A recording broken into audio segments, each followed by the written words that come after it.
I promise one of these days I'm going to have a proper intro.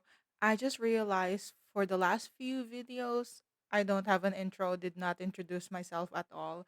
So, my name is Nemu Chan. I do reviews, commentaries about BL shows. So, if that's something that you would like to see, please subscribe and give this video a like.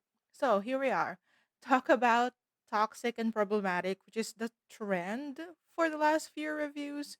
What a way to start 2025. But before we even get there, can we all agree that Daon is insufferable? Show of hands, yeah? Same. My feed is flooded with posts about the show, and so many of them were like, poor Daon. But I'm over here thinking this man is so unbelievably dumb. My guy desperately needs another brain cell because the two he currently has are fully occupied dealing with Jaemin and Suyeon. Now, let me tell you, reading the manhwa before watching the show, big mistake. Unless, of course, you did it way before this series even started or was even announced. In that case, welcome to my pain. The manhwa is pure brain rot and not even in a fun way. The storyline had me absolutely pissed off and frustrated, and now I get to experience it all over again in 3D. Don't get me wrong, the manhwa is fascinating, but much like the series, it makes you want to commit crimes. Sometimes against Daon, but mostly against Jaemin. Because fucking hell, Jaemin. Get therapy, my dude. Anyway, I'm mostly just going to be ranting, so if you haven't seen the show, go watch it first. I am not here to hold your hand. We don't have that kind of time. I have a lot to say. But before we dive into the real chaos, let's talk about the biggest crime this show committed. Where are the cats? Sungyeon's cats, Spot and Lucky, are not in the show. And I refuse to accept that they are not in this. What an absolute tragedy that the golden retriever had to suffer through all of these without his cats. Like honestly, the show was already a mess, but this is just unforgivable. Where are my cats? Well, Songhyun's stray cats. So I think the best way to start is with Jaemin because what the hell, Jaemin? Tell me, doesn't he remind you of Taehyun from A Shoulder to Cry On? Because honestly, Taehyun is just Jaemin with therapy. I firmly believe that the only reason Taeyeon isn't out here kidnapping Daeyeol when he rejected him or just straight up murdering people is that someone intervened early enough to keep him in check. His adoptive parents were responsible enough to get him into therapy. From the very first episode, the romantic background music that they played every time Jamin and Down interacted annoyed me to no end. Like, you really think you can fool me? You really think you can trick me into seeing Jamie as some tragic love interest? No, not gonna work. I read the manga. And in the source material, Jamie carries this ominous aura. It's not what he says, but rather what he doesn't. His stillness, the way he exists in the space, that is what makes him unsettling. But in the series, instead of letting him command that quiet presence, they gave him lines that make him sound or appear dangerous, and it just doesn't hit the same. Instead of exuding that eerie, unpredictable stillness, Jamin in the show feels more pathetic than menacing. Sure, there are moments where he comes across as calm, but it lacks the weight he had in the manhwa. The real tragedy of Jamin's character arc is how his composed exterior makes his descent into madness so effective. In the series, the slow unraveling doesn't land as well because he already starts off feeling unstable rather than controlled. That shift, that contrast, is what made his breakdown so powerful in the manhwa, and the adaptation did not quite capture it. There are a lot of instances in which I don't understand Jamie's motivation. He says he wants to be with Daon, but at the same time, there are instances where he speaks as if he doesn't even like Daon as a person, as if he sees himself as superior. I would have wanted to see more of his background to piece together the contradiction. The show could have explored that deeper. Instead, we only get the exposition at the very last episode. I do agree with him on one thing. Daon had always been in love with Suyon. His feelings for Jaemin were a mix of gratitude and infatuation, which honestly anyone in his position might have felt, but Jamin was perceptive enough to notice the difference, to see the way that Daon interacted with him was fundamentally different with the way he interacted with Suyon. And that's exactly why Jamin felt so threatened.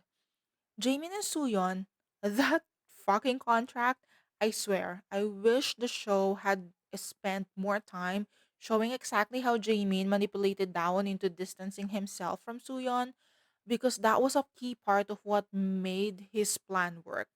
The more Daon avoided Suyon, the easier it was for Jamin to pressure him into agreeing to that insane idea of pretending to date. We only get one scene in the series, Jamin approaching Suyon in the church with that absolutely insane idea, and that's it. No build up, no deeper insight into how systemically he inserted himself into Suyon and Down's dynamic. And because of that, the whole thing loses impact. The tension of watching Jamin manipulate his way into Suyon and Down's budding relationship, which was such an integral part of the story, just doesn't hit the same or the way that it should have. And it took away how manipulative Jamin was, not that we need any more evidence of it. Suyon and his anger management issue. I feel like the show portrayed him in the worst light. First, the workplace dynamic, which was not in the manhwa. It was not.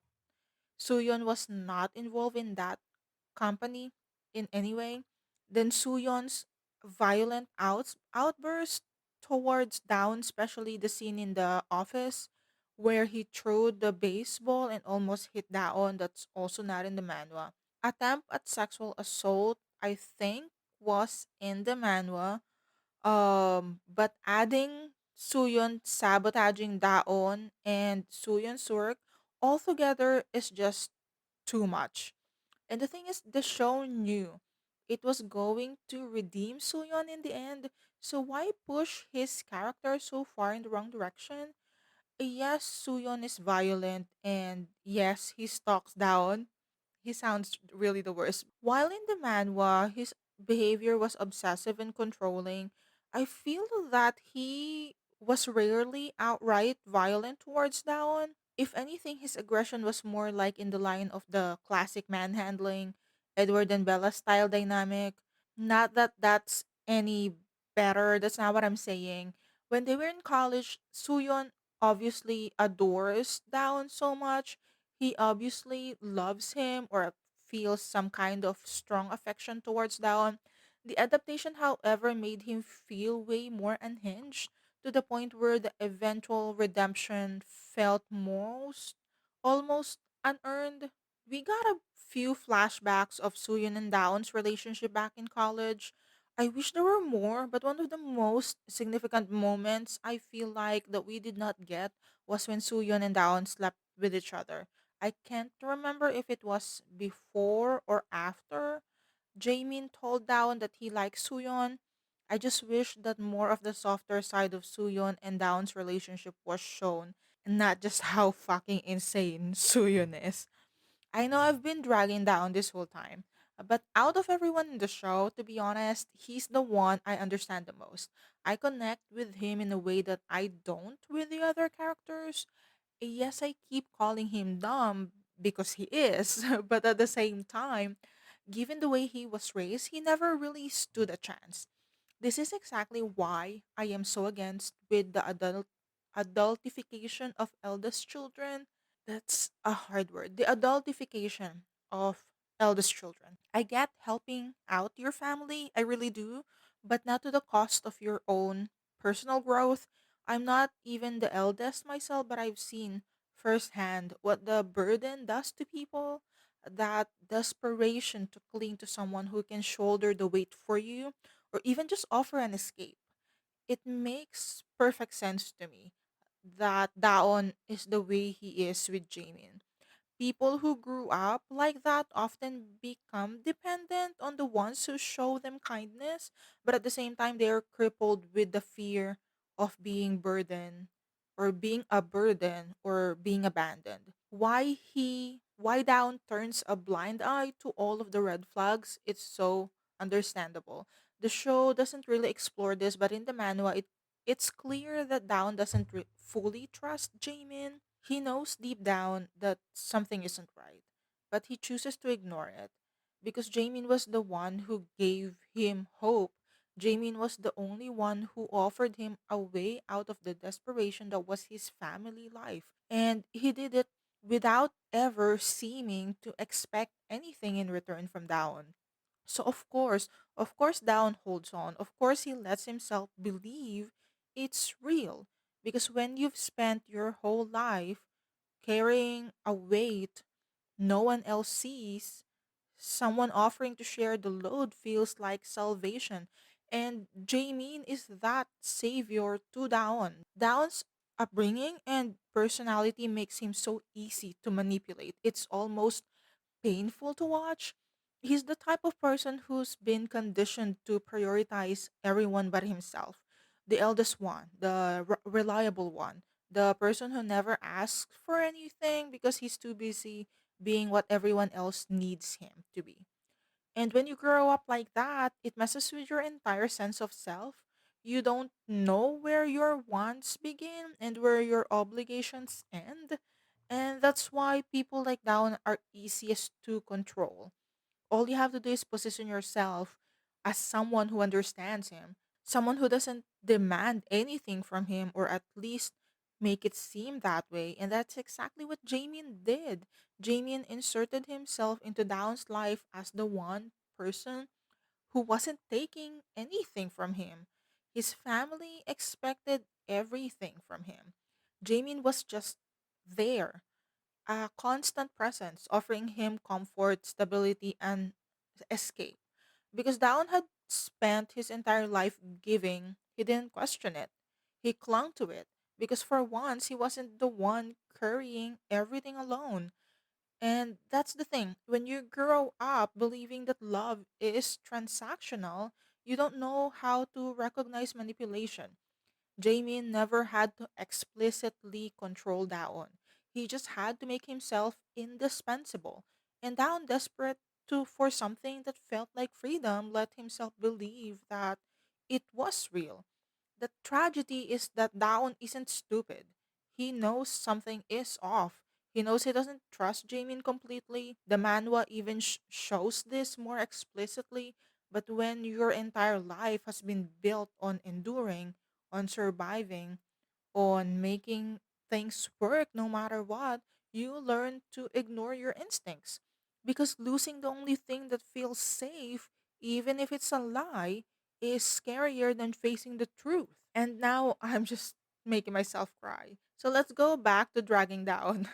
I prefer Down's characterization. Oh God, words are hard. I prefer Down's characterization in the series.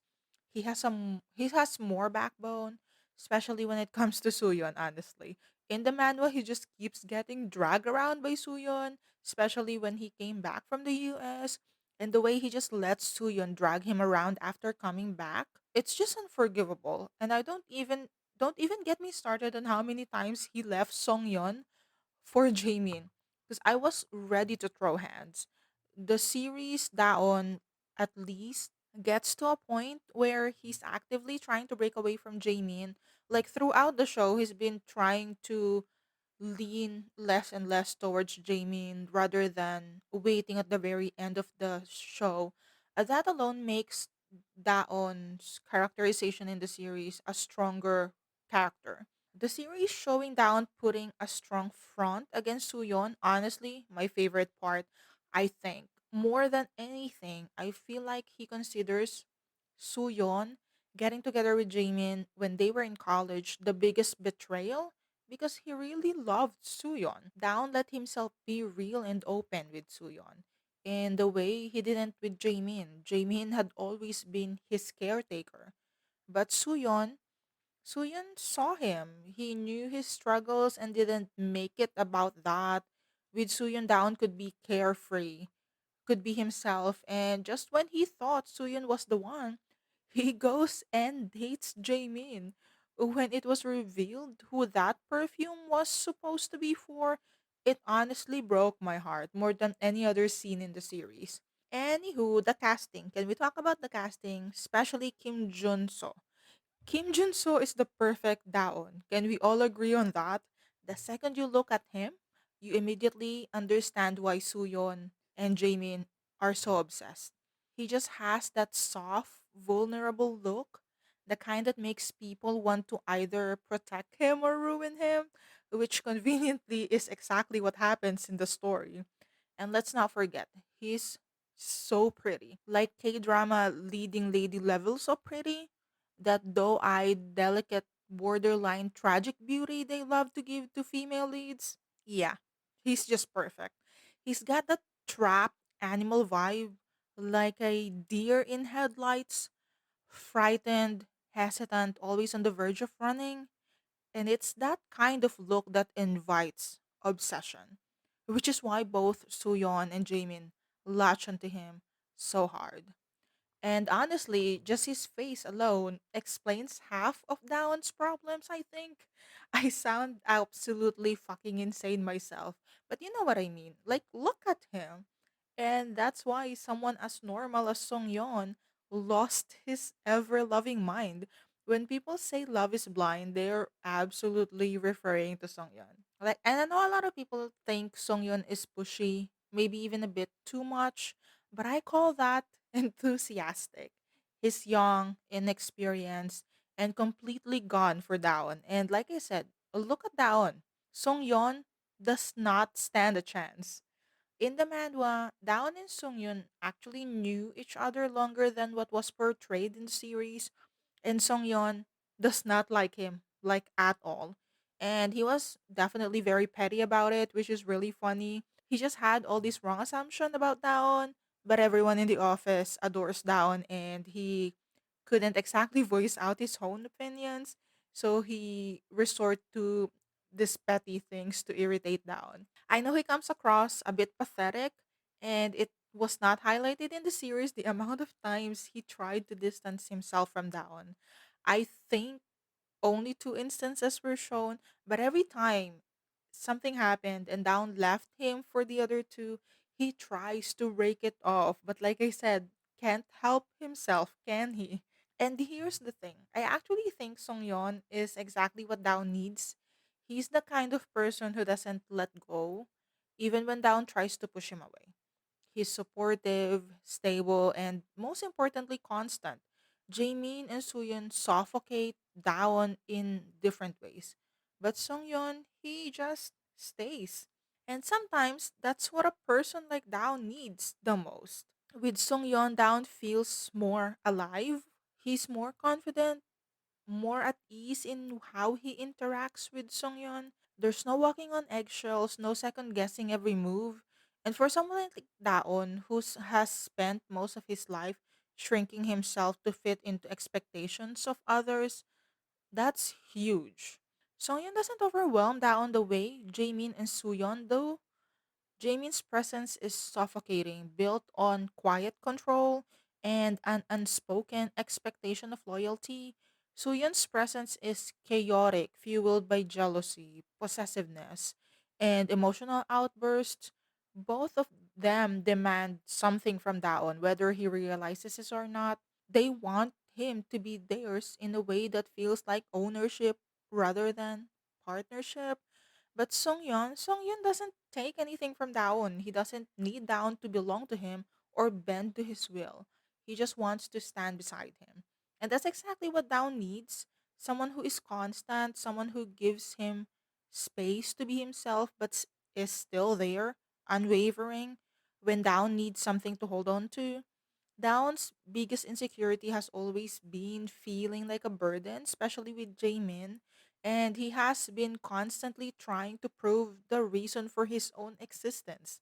And he clings to people who offer him stability, but at the same time, he's terrified of being too much or not enough. And that's why a love like Sungyeon is different. Sungyeon is strong, but it's a quiet strength, a steady kind of love that doesn't overpower down, doesn't demand anything from him. And when you've spent your whole life feeling like you have to earn love, having someone love you without conditions, that changes everything. So, the ending. The kidnapping and attempted murder suicide by Jamin was not in the manual, but I kind of dig it. Like, it's very fitting. Jamin was always spiraling toward this point, I think. This obsession with Down had been brewing for years. This deep, consuming need to control him. He spent all this time orchestrating, manipulating, and positioning himself in Down's life, making sure he was the one Down would always come back to. And yet, after all these years of scheming, after every move he made to tighten his grip, Down still slipped through his fingers. And for someone like Jamie, that can only end in violence. In the manga, his breakdown was more internal, a slow burning collapse rather than an explosive one. But in the series, they let him detonate, and it works. It tracks with who Jamin is, possessive, calculating, and delusional. His love was never about Down's happiness. It was always about Jamie's control over him. So when he finally loses that control, it makes sense that he'd rather destroy everything than let Down go. And yeah, it's dramatic as hell, like telenovela levels of unhinged, but that's exactly why it fits. Because when a character like Jamin finally snaps, it shouldn't be subtle. It should be messy, terrifying, and impossible to come back from. And that's exactly what we got. I just love that this show solidified that there's no redemption for Jamin, so even the most delusional viewers cannot justify it. Suyan, on the other hand, I wish they had done his characterization better. If Jamin had been less insane, Down and Suyun would have absolutely ended up together. It's not even a question. Their connection had history, real feelings, and none of the straight up psychopathy that Jamin brought to the table. Or if Suyon and Jamin could actually share in a healthy way, we could have had a trouble. And honestly, I wouldn't have been mad. Everyone gets what they want, and Songyun can actually live a normal life in a functional relationship. Imagine that in his grandma's bakery. I would have loved to see it. Suyon's storyline just frustrates me because it makes it hard to root for him when you know he and Daon were supposed to be endgame. They had the history and the chemistry, but the way the show framed it, it could never happen, probably without serious therapy first. Not that Sooyon's going to have therapy. Look at him. Either way, Songyeon deserves better than being involved with these people, and Daon will need so much therapy after being manipulated for years, being kidnapped, and seeing your boyfriend dying and all. Well, almost dying. And that was a lot. That was a lot for me. Now I'm tired. I relieved all of these frustrations 3 times now, two more for recording and another for editing. This is just emotionally draining. So let's take a break. I need a drink, something definitely stronger than water. Bye bye.